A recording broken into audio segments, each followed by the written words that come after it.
Hi, audience. Welcome to Xiao Talks. Today, we're glad to have Stephen Huang. Stephen Huang is the co-founder of Kolect. Kolect is tackling with the influence marketing problem, the aim of which is to be the AI CMO for enterprises and creators. Hi, Stephen. Welcome to join us. Hi, hello everyone. Thank you for inviting me. Glad to be here. I'm glad to share about anything. So, Stephen, how do you feel? Where are we right now for Kolect? So we started the early 2025, January 2025. So it's our 8th month going into building Collect, and we've seen amazing progresses, problems that we need to tackle. But I think in general, it's a very exciting market to be in. There are brands are really rushing into influencer marketing, and there are a ton of pain points in this current market solutions. So I think we're just very excited to be in the market and try to innovate and to bring up the best solution possible. I'm so curious about what's the entire process of Kolect. How do you help the enterprises to speed up their ROI? The whole process. Could you Yeah. describe them for us? Yeah. Yeah, I think the fundamental thing about influencer marketing is that it's too labor intensive. So for current enterprises, for brands, the only way they could do it right now, it's either they have to work with dozens of marketing agencies at the same time so that they could work with enough creators, enough influencers, or they would try to hire people in-house to build it. But fundamentally, it's inefficient because there are too many labor intensive processes around the influencer marketing pipeline where you need to negotiate the prices, you need to confirm on the date of posting, and you need to confirm on the script, the hooks. So there are a lot of processes where I think it becomes very inefficient for brands to manage them themselves or to work with marketing agencies. So that's where Collect come in. That's where we come in. We try to bring it as an automated solution for brands where the only thing they would need is the budget and the product they're trying to sell and the goal. And everything after that, it's where Collect jumps in. We would actually go and vet the best influencers. We would actually get in contact with them, build partnerships, confirm on the partnerships with them. And then we would automate the process of designing the hooks, designing the content guidelines, and so that the deliverable that we give back to the brand are the final videos so that they don't have to worry about anything in between, while making sure that using Collect, we will actually deliver them with the best possible results, conversions, sales in general. So I think to describe what Collect is trying to do, or how we, the service that we offer, is that we are trying to extract or abstract out all the processes that traditionally brand have to spend a lot of time on while delivering even better results. And I think this is only doable right now through AI and through real-time, data inference and real-time data abstractions. But I think in general, that's what Collect is trying to help brands succeed in. Mm-hmm. But you've mentioned several parts during the entire process, and which part do you think the AI can empower mostly? Well, I think AI is really good at keeping in touch with the influencer and to make sure that the deliverable gets published on time. Because if you look at the influencers that we're working with or brands are working with, these influencers are not like the big name celebrities, right? They are the small creators that they could even have their own full-time job, so that it's not you can't manage them how a traditional marketing agency would manage a big name creator.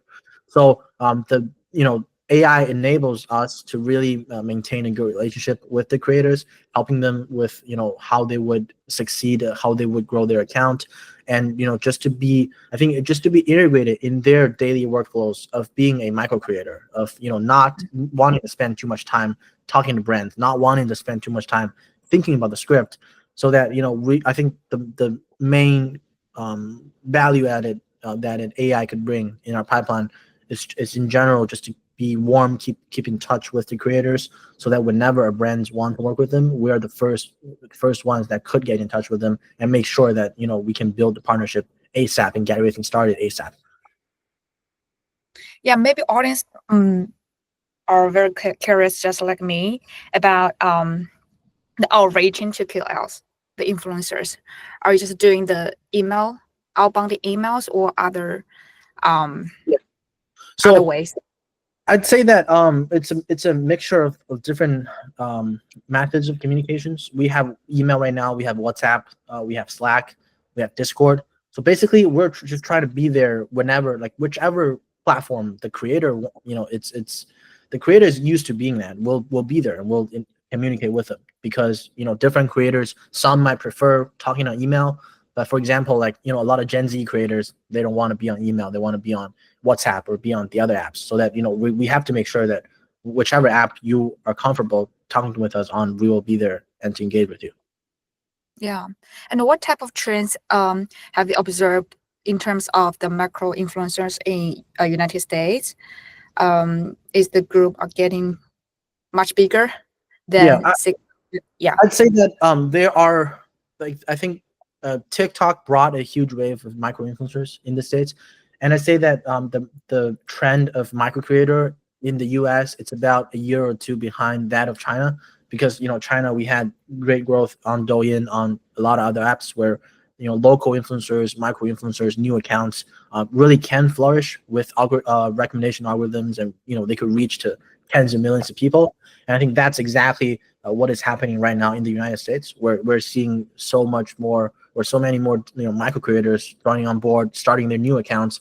For the past, like, a lot of accounts are started within the past 6 months. So you can see like tons of new creators are joining this platform, and they need a solution. They are not the traditional big name influencers. They need someone that could help them while they're not spending too much time on growing their account. So I think that this trend is what I think really excited us and drove us to start building Kolect in the U.S. market. And what's your classic customer image? Are there more enterprises, the big enterprises, or small medium enterprises? I'd say the bigger ones, the big enterprises are what we're targeting, because like we started off trying to go with the smaller brands, but for a lot of times where we reach a smaller brand, if they have not had enough experience with influencers or with micro influencers specifically, then we would have to it's so-called, we would have to sell the industry. We will have to sell the solution in general. So we would have to persuade them first. Influencers are what you should go with, and then micro influencers are what you should go with. And at the end, it's where we say Kolect is the best platform for you to choose, for you to work on micro influencers. But if you work with brands, enterprises that already have a lot of experience working with micro influencers, then you're not selling the solution. You're not selling the industry. You're just telling them what how you are different from the other solutions. So I think our goal going into, I think, scaling Kolect in the beginning is where we don't want to sell the industry. We just want to work with people that already know about the solution, so they're crystal clear about the pain point they have, where we just need to explain to them how we're different, and they'll instantly understand and see if they want to work with us. Well, this is very interesting because the emerging startups in China are more targeting on SMEs, but for some startups in the States are targeting the big corporates because they have budgets, right? So yeah, exactly. What's your perspective onto this difference about the startup? I'd say that let's see. I'd say that I think for a lot of use cases, targeting enterprises is the better solution, the better go-to solution, because you're really you're taking out a lot of the, I'd say, like a lot of the unstandardized processes in sales, where if you target the right customer, the right large customer, you get to validate your idea very fast, and you get to increase your revenue run rate very fast if you can prove that you're really solving a key issue for them. Because I think for SMBs, there are just too much information inequalities in a way, like where different SMBs, they're probably they could be at very different stages of where they're at, what goals they have in mind, how well they understand the market. So you can't standardize their knowledge, which means that the way that you would convert them, it becomes very unstandardized. Where I'd say that if you just focus on targeting like one enterprise customer, they could, like, one big enterprise customer can bring you to $1 million annual run rate easily. So I think just focusing on one and really prove the point before you scaling up is important. So I'd say that especially for our market, I think selling downwards, so like going initially with the top clients and then selling downwards to SMBs would be the best solution. But there are there are a lot of products out there where the better solution for them is to go with selling upmarket, say for like coding tools, or like Cursor, like all these kind of products. It's better if you focus on the end customers first and then sell up to market. But I think it varies case by case. So for us, I think that's the better solution for us to go with. But why do you choose influence marketing? Because you've dropped out for multiple times, and I know, you just sold. I think that it's that first of all, like I've been a consumer app founder myself. I've tried to grow products, scale my products with influencer marketing, especially with micro influencers.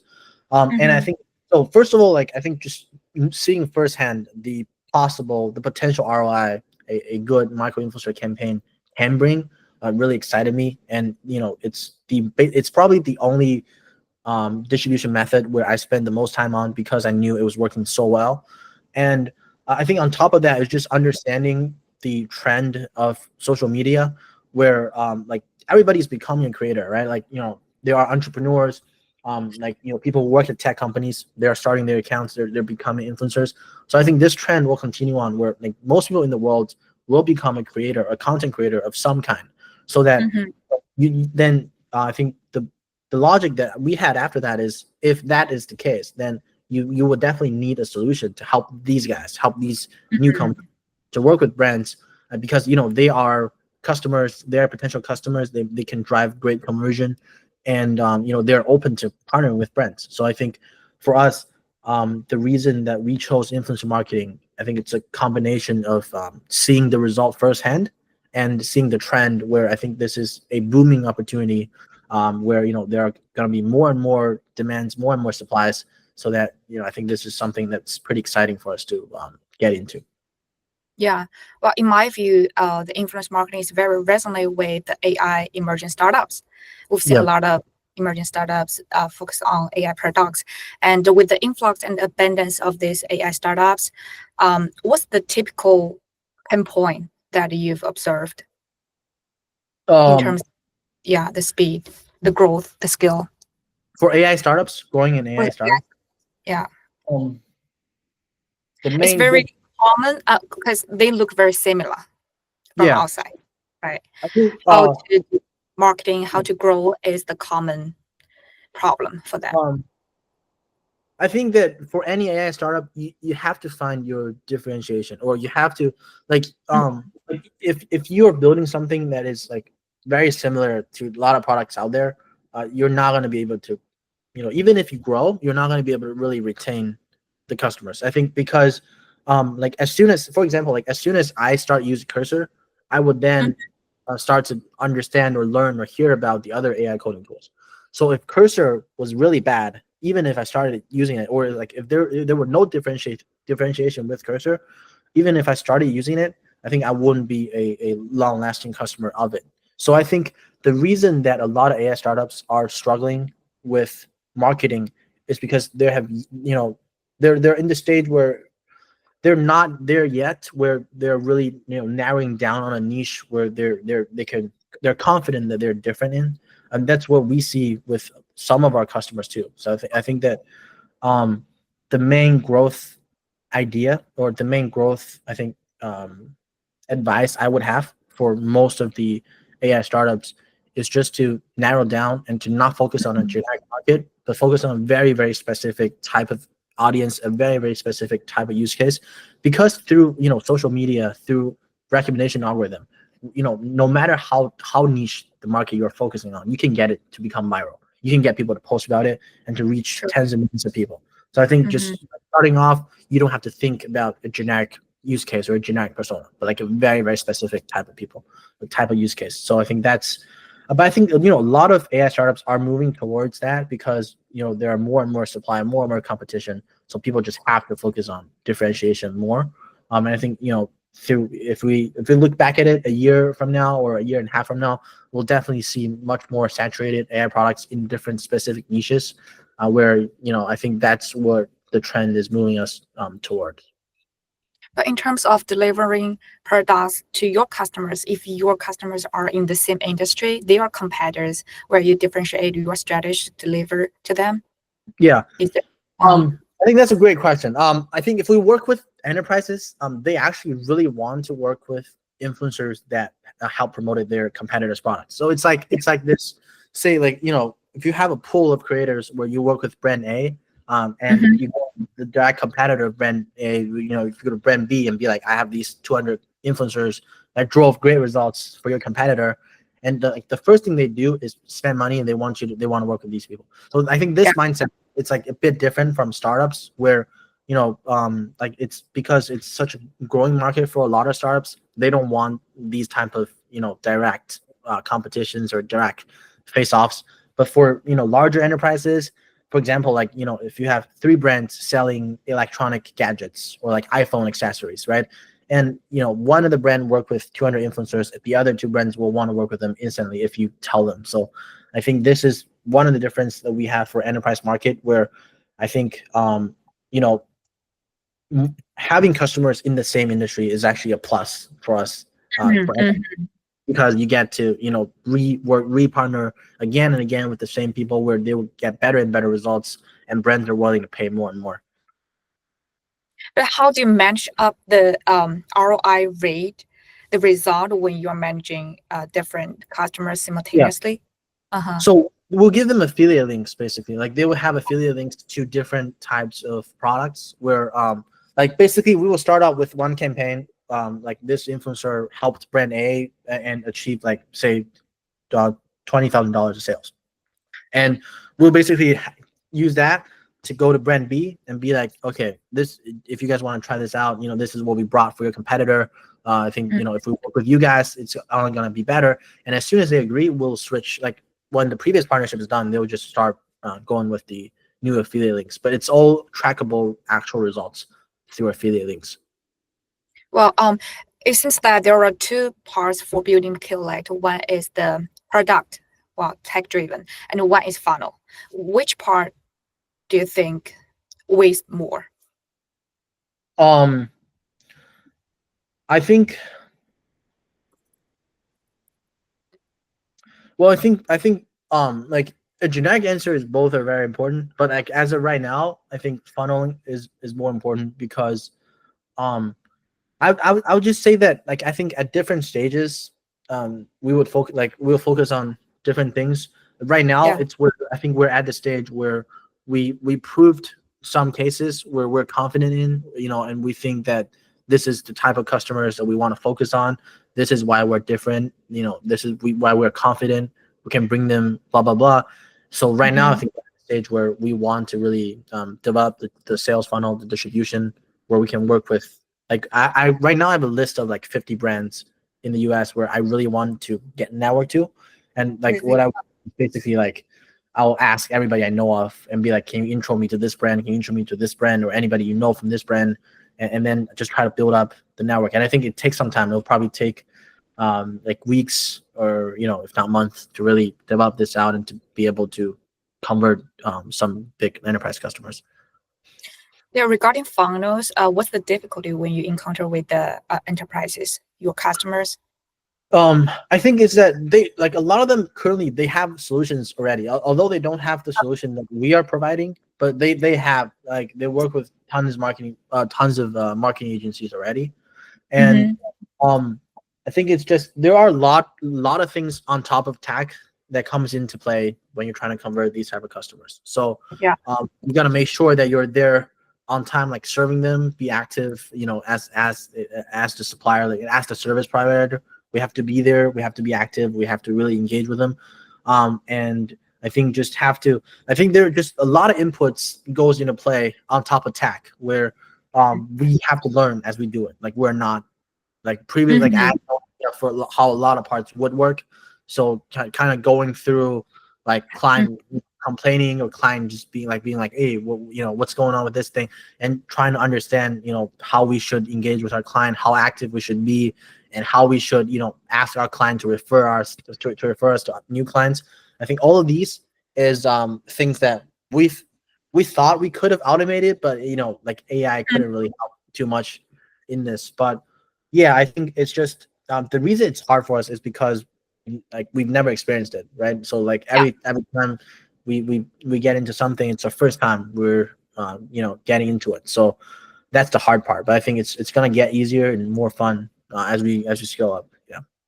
But how to get connections with these big corporates?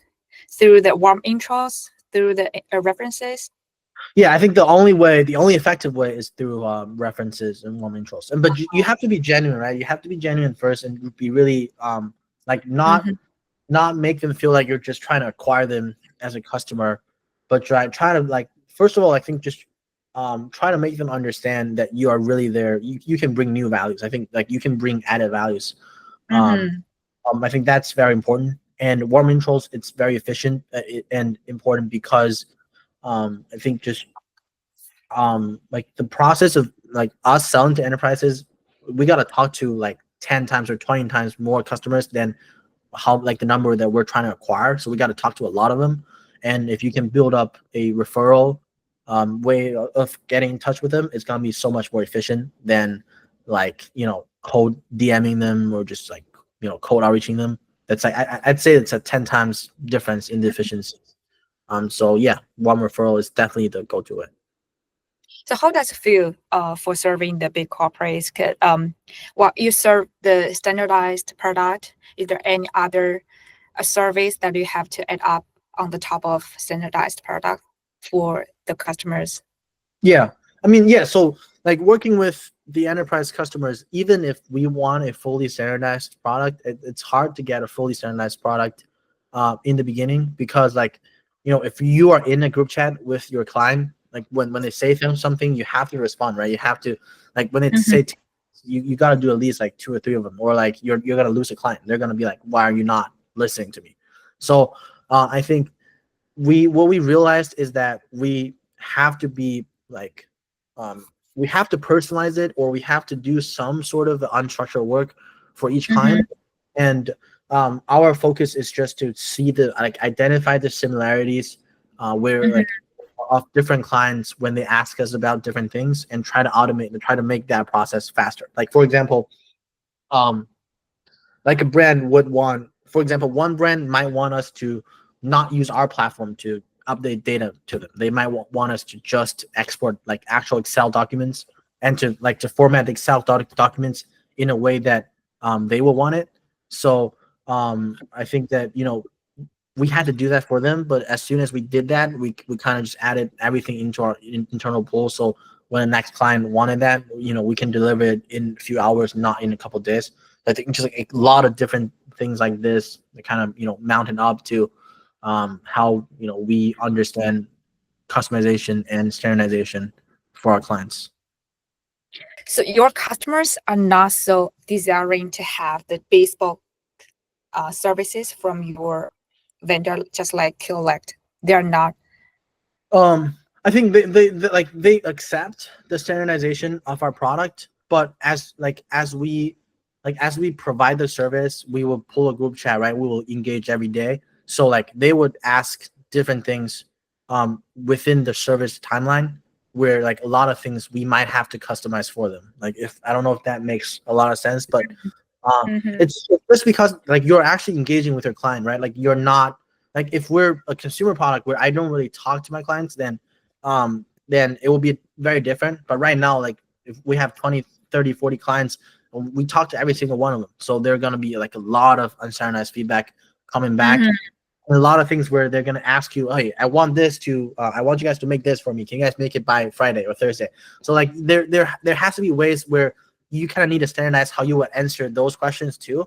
So it's just I think it's just a process of experiencing all these like new ways of working with enterprise that I've never experienced before, and just trying to trying to reason out the similarities, the different main things that they will talk about, and try to automate parts of it where we can make it more efficient. Because right now we have like 6 people and we have to serve 30 clients and Mm-hmm. thousands of Yeah. we have to make sure that it's very efficient. Well, you only have 6 team members in your team, but you have to address a lot of feedbacks from your customers. How do you use any AI to empower your group? Yeah, I think so. We definitely use AI, but we can't use AI like 100%, right? It has to be like, for example, like if we are updating our clients on the daily progresses, like you Mm-hmm. can't just have like like too standardized or AI looking update where if you send it the same format for like a week, they're gonna get tired and they're not gonna read through everything. And then next time, if something happens because they didn't read an update from you, it's gonna be your fault. It's not their fault. So for us, I think, like, for example, just understanding and trying to summarize and trying to reason how, like, the most efficient way for us to update our client, it took us like 2 or 3 weeks at least to really master that. So we have to, like, right now we have a process where we will update like 30, 40 of our clients in a very authentic way, and to really get the like tiny bits of data necessary to update them. So that is in itself, it's a automated agent pipeline where it would generate the 90% of how we will update the clients, and then our human would take in the final look and send like 30, 40 updates for this every morning to our clients. And how do you view onto Kolect is not only the productivity tool, it's more like the platform, integration platform to involve a lot of parts. So yeah, what's your plan for the future of Kolect? Yeah, I think we would definitely try to be a distributional platform Mm-hmm. for both sides. I think so. Right now, I wouldn't say right now we are a platform, and the reason is that I think right now, we have to, like, in order to deliver the best results for the clients right now, we need like more control and more management on at least like one side of the equation, right? So right now, like, we're trying to get more, I think, like, I would say control, but more active, more involved with every single creator. So as if it's like we signed them, right? Like as if it's like they are our creator that we like manage full time. And I think as we build up more creator like trust, creator connections, it's where I think we can become a platform. A platform is like we're not spending too much time or control on either side. It's more of a balanced distribution. So I think that as long as we build up our image and to really get enough creators to really be active with us and to connect with us, and like mentally we have that brand image in their mind, is where we can start becoming this like full platform for both sides. But I think it's gonna be within like the next couple months or year is our goal. I'm sorry, did you mention that some of the KOLs in your platform are full-time? So like we sign them. So like for some, like we sign them where some we sign them exclusively, some we sign them, but we're trying to bring it to them so that, like, as if we are not a software platform, like a Okay. software platform, but we are really there to engage with them. We're there to respond to them on time so that they can trust you, and they would respond to you on time. Because like every single creator, as soon as they try to get brand deals, they're gonna sign up to like 10 different platforms, or like 7, 8 different platforms, right? So how would you make sure that like your platform or your place is where they're most active on, or they reply the fastest on, or they actually care? I think that's where we would come in right now as a solution to really engage with them, and not just be like a sign up, like a distant software platform where just one of the 10 platforms you're on. But like we have a real person that's helping you as a talent manager, engaging with you every day and helping you build up the client campaigns. I think that's where we're trying to focus on right now, like in the short term. Yeah. But why did they choose Kolect? How do you gain the trust from them versus other? I think there are no shortcut in this. You just have to be genuine. You just have to actually be helpful. You just have to actually respond on time. Like say, if for example, like if we respond to every single creator message within like 30 minutes, like whatever question they are, and for example, if we actually provide them with good templates of contents that they can post, like we provide them with the best video hooks that you can post, and like these things, I think they like they compound up. Like these things compound. Like they compound to help the creator trust you more. Like these are the parts where you can just have an AI to replace everything, because like the brand image, the trust they have for you, these are not standard. Like you can't standardize trust. Like it has to be, you just have to be genuine as possible. So we spend like 90% of our time working with the creators, where like the 10% we're just trying to get brands to select creators. Like all of those are processes. But I think working with creators, it's less like business processes, but more of like like how you actually care. So we try to care as much as possible. Like we try to be helpful as much as possible. Fully agree. How do you view the competition happen in your industry? I think it's a very growing market. The market growing very fast, booming market. So there's definitely a lot of people trying to get into the market. I think that we're trying, like I would say that we're trying to solve it in a different way. This is where I think we're different. For example, like a lot of brands will try to focus on, a lot of products will focus on like the enterprise side in the beginning, like focusing 70%, 80% of their time on enterprises, where like they would just become like a spam machine for creators, where creators don't trust them anymore and creators are not replying to them anymore. Or like there are a lot of platforms that are trying to make, I think like trying to become like a specific tool that's helpful in one of the processes, where I think at least for the enterprise that we are working with, like they don't want a tool that helps them accelerate one of the processes. They want the results. So like our mindset is to build internal tools that our internal team uses, but like externally we're delivering the results only. So we're just we're trying to only persuade them with the results and to compare to other agencies with our results. So I'd say that I think we're trying to solve it in a different way. Like we're trying to solve it in an unconsensus way, where it could be wrong, but if it's right, I think we're really gonna have an edge in some of the parts.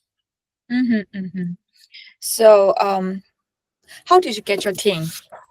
I know the founding team of Kolect was composed of the Gen Z. You are Gen Z, so young, pretty young. Yeah, tell us the story. So we knew, like most of us knew each other quite a while back before we started Kolect. So like me and my co-founder, we knew each other 5 years ago, where like when he was doing his own first startup. But we were both building in the social networking space. So we built similar products, and like we're from different backgrounds. He's very tech software driven or software backgrounds. I'm more of like product marketing and the other side. So I'd say that like having like similar experience in building these gave us like a lot of common topics to talk about.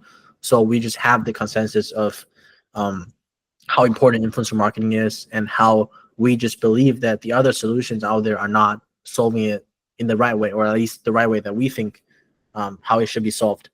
And so we started, and then the other co-founder or the other the other founding engineer co-founder that we have, he was he worked with me on my previous startup, where he was the CTO of my previous startup.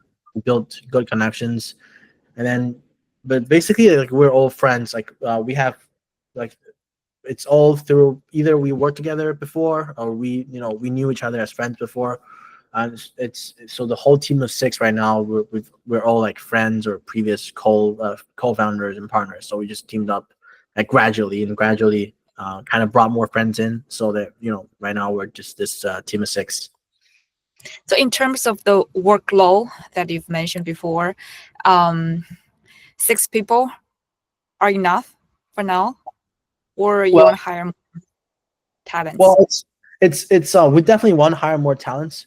We just want to make sure that we don't put ourselves in the wrong shoes, like because I think just like things change too quickly when we deliver, or when we're trying to establish our full PMF.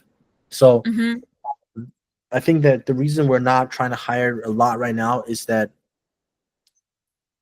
like the possible inefficiencies a new member could bring right now, like we're not sure of. So I think that like right now we're still at the stage where like, if we hire, we're probably just gonna hire people that either like through warm referrals or people that we know of. But when we like actually hire through the public and to get like full-time employees, I think that is probably another couple months, or like 2-3 months from now. But what is the standard for PMF in your industry? Yeah, I would say that there are like some specific standards that we're talking about, but I think in general, I mean it's kind of cliche, but in general, it's like you'll definitely feel it when you have it. It's like if we are asking ourselves, whether we have PMF, we're not having PMF. Like when we have PMF, it's gonna be a time where like we're not even questioning whether there's PMF.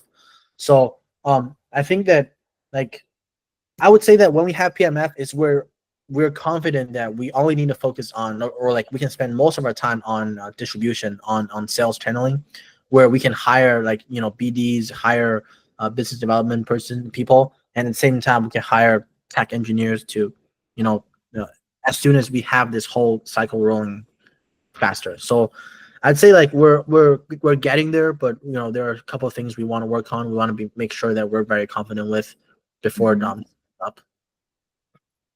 Yeah, I've known you for a while, and I met you in this February or January. And I've Mhm. seen a lot of growth happen in you. Uh, well, I know you are so young, but you are so confident, and you're getting more and more mature. Could you tell us your inner story through the journey, the startup journey in Yeah. this half year? Um, I think it's been very exciting. Um, yeah, so what I learned was that so going into like the first couple of months, I was very into working. I was like working in the morning and nights. So I kind of like I kind of lost like I had no balance of like personal life, which I thought like going into like couple months into it, I kind of realized that I need to keep exercising. I need to keep working out and like just trying to be as healthy as possible, and which would make my work much more efficient. So I think we're in a stage where like our whole team live together. Like we rented a house and like all of us live in the same place, and we're just Mm-hmm. trying we're trying to work out every day, and the rest of the day time we're either eating food, sleeping, or working. But I think it's very important for the team to I think live, or I mean not necessarily live together all the time, but to be together. Not like only through the work time. I think that's very important because like startup life is very um, it could change. It's very fast paced. So I think like having the team together is very helpful, like in both mentally and like physically.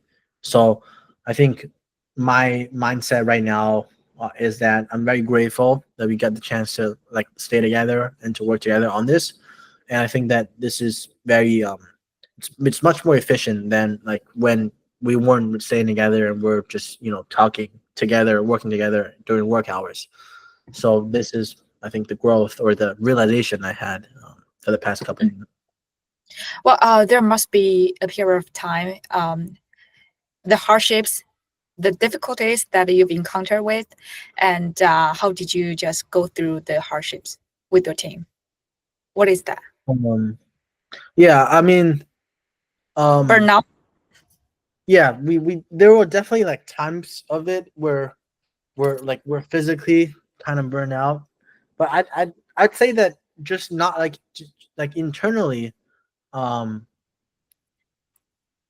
well, again, it might be cliche, but I think just internally, like knowing what's driving you to work, like not trying to rationalize like a result. Like if I'm working just so that I don't need to find a job, or if I'm working just so that I can make X amount of money, I think Mm-hmm. those would tire you out, like during the process, because you'll have to measure like whether the sacrifice I'm making right now is worth it, whether this is worth it, whether that is worth it. And like as soon as you think something's not worth it, I think the whole Mm-hmm. like momentum is gone. So like I would say that it's just trying to talk to yourself about like the core fundamental drive that's driving you to work forward, and like try to not like quantify it, so that it's like a north star where that you'll enjoy the process. So I think the it's like jogging, it's like running. My dad used to tell me that like if you want to be good at running, you have to really enjoy the process of running, not the process of like after you're done running, because a lot of times Mm-hmm. used to run, like everything I think about is okay, when I'm done running, I can get to rest, I can get to eat, I can get to do blah blah blah. But those are like like I became more painful and more painful as as I ran again and again and again and again, until I kind of started enjoying the process. So I think like right now, I think I'm lucky that I'm at a stage where I kind of enjoy the process, right? Like it's hard, but like I enjoy getting up, I enjoy like working out with my friends, I enjoy like talking, solving problems with them. so that I'm not like thinking I have to, get through this so I can earn blah blah blah, or I can make blah blah blah. I think this mindset is what very helpful for me as I encounter like the different, tackles, difficulties I face. So your core fundamental driving is enjoying the process. I think my core fundamental drive is I really want to make something impactful. Like that's Uh-huh. for sure. Uh, like it's not. I trying to not related to the money part of it or like the financial part of Mhm. it. But I think like Mhm. even with drive, you have to really enjoy the process. Like you have to like you can't think of it as like I'm just trying to like I'm trying to endure the pain so that when I get through the pain I'll be more like no, like you have to really enjoy the process. You have to be happy working every day. So that's I think one of the most important lessons I learned. So like you can't think of it as a pain endurance journey or exercise where as long as you get through it, you'll be successful. So that's not how it works. I have to be enjoy the process, love the process, and be like as integrated with the process as possible every day. Entrepreneurship is not about enduring something. It's all about enjoying something. Yes, yes, yes, exactly. Yeah, so I watched one of the speeches Steve Jobs gave when he was at Stanford. It's like one thing he said was like you really have to enjoy, like find something you actually love, and I think like this is something that like even if you fool everyone, you can't fool yourself. So like just like waking up and ask yourself whether this is something that you actually enjoy, you actually love like waking up every day for it. So I think this is like if you have the confirmation and like you won't care about like what happens on the way. You just enjoy it. It's like if I'm um like this is something that I think I try to face myself and be as honest as possible with myself is like whether I really enjoy it or whether I really find joy working it, even if it's something that like the world or traditional consensus will think this is something that's painful or that's boring. Like I have people around me like asking like what is wrong with you, like why are you working all these time, all of these questions, but I never thought of it from that perspective. I just thought it was so fun. It's as fun as how I was like prepping for a basketball game or playing PlayStation when I was a kid. So it's the same fun, and I think being around the team really added a lot to that. So yeah, I think this is one of the realizations I had for the past couple of months, and thinking back of the previous journeys I had. Yeah, you just kind of have so strong entrepreneurship spirit, I think, from my view. Yeah. Thank you. Stephen, you are born in China but raised up in the States. So, how do these countries just shape your characteristics? Um, well, I think it's very interesting. It's I could talk about it forever about these experiences. I think the um so I came to the United States when I was I think 13, 14, and I spent like 10 years studying here. What I think I thought it was the best decision I could have had in my life. Like looking forward, there were a lot of things involved in it, but like looking backwards, I think I was very lucky to be able to experience these two cultures because like growing up in China, you kind of learn about like work, like the mindset of hard work, the mindset of you have to really you have to you know put a lot of effort in whatever you're doing, and I think that drive and like the fundamental like science and different courses really taught me a lot of fundamental things. And I think going into the US for high school and college, I was very lucky because I was encouraged to, or I wasn't getting I wasn't getting punished for trying out different things, even if some things are not the exact same as like for example, like when I first came to US, I tried to build a tea brand where you would sell like tea and plant teas. I tried to do it, but like I actually spent time talking to school, and I was like, hey, I see you guys have this land behind the campus, whether I could use it, whether I could do blah blah blah. And these things were like the school really encouraged me. Like they went through the process with me. They were talking about different things with me and like how it will work. So I think that this is going like working studying in the US, it made me kind of realize that like whatever you want to do, like there's nobody stopping you from doing it. So I think that was, I think like the time I had in high school taught me to just like not push back on your ideas, on your thoughts. Like if you think of something and you think it's working or you think it makes sense, like nobody's stopping you from starting. Like nobody is starting. But I think a lot of people would try to have this imaginary frame where, you know, I can't do this because of blah blah blah, or like all these reasons. But so I think I'm very lucky because I learned that I have to work hard, or I learned that I have to, you know, get enough knowledge. And I also learned that whatever I think is passionate or is the right thing to do, I can start. So I literally can start.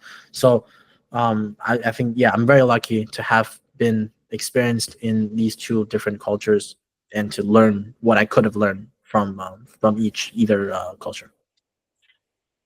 So it just hit me that do you have any customers in China? In China, Yes, I do. what type of customers they are?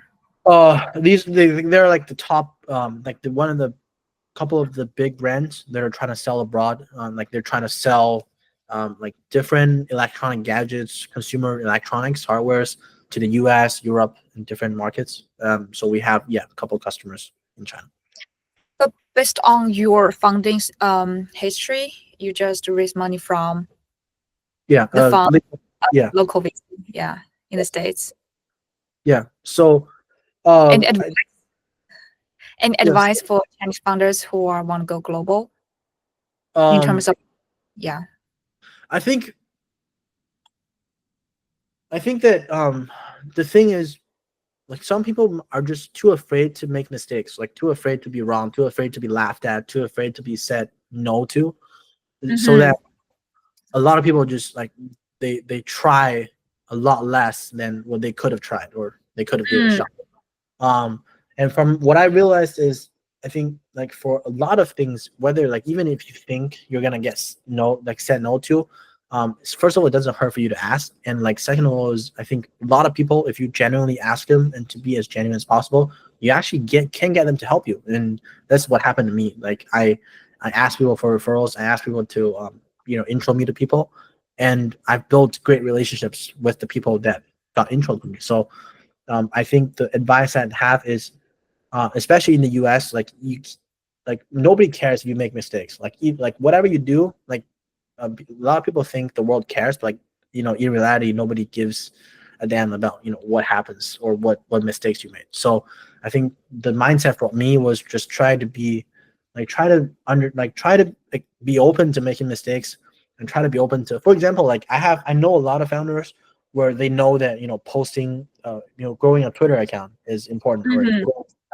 is helpful, but a lot of people are just afraid to get, you know, post content and not get views, or post content that doesn't reach anyone, so that they just don't post, like they stop posting. But I think that, like, that's a great example. Like if you know that this is important, just keep posting. Like nobody cares if your posts are getting views or not. Like, you know, nobody's gonna care. So just keep posting, and there's one day you're gonna get your goals done. So my advice is just to be, I think, be less afraid of making mistakes, and be less afraid of, like, if you think of something, just start trying. And like if you continue that for a, you know, significant period of time, you're gonna succeed. And I think in the US, you will succeed. Okay, so last but not least, one call for entrepreneurs, especially they are doing startups in AI era. So for fundraising, I think it's just the main advice I have is like really just to start asking, because I think in the US to raise funding, like if you're not applying to accelerators, warm referrals or intros are needed or necessary for you to raise funding from different investors.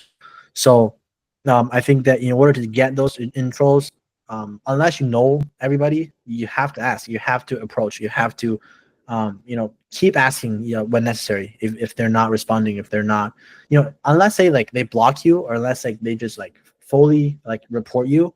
I think like if that's not the case, then you can reach out, you can start reaching out. I have one investor where I remember, I think I added him, and then I've like texted him for like 90 days, like 3 months. I've texted him like weekly updates, kept texting him weekly updates, and at the end of the 3 months, I got a meeting. Like those are the things I think, like if you're fundraising, you just have to be open to, like, because people don't care if you harass them or like if you ask them. People don't care if you don't ask them. So like people just don't care. So you just do your thing and like reach out to them. Like I think if you can get like 10 warm outreaches or warm intros, like the possibility of you raising a fund, like a funding, is very, very like so much higher than like not doing. I think it's like I'm confident like if anybody can get like 30 or 25 intros to investors, they're gonna probably raise some funding in the US. So yeah, that's my core advice for fundraising. I was so impressive for your weekly updates.